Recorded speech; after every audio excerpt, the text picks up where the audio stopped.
How's it going, everybody? Today is a day of travel, I guess you could say. I'm here in Grand Island, Nebraska. It's August 19th.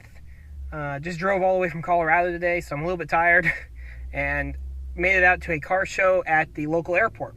It's at the Grand Island Municipal Airport, and my family's already out looking at the cars, and I'm going to come back with the camera, and you'll get to see some of the cars at the car show. It's a little cruising. It's really cool. There's some really older cars. It's really great to see this type of stuff in the Midwest, especially when I'm around the car shows in Colorado. It's a lot more import stuff, a lot of the STIs, Subaru STI, Evos. Nothing wrong with that. It's just really cool to see these old American cars, especially in the Midwest. It's really cool. So, really awesome venue, and you'll get to see that coming up. So stay tuned.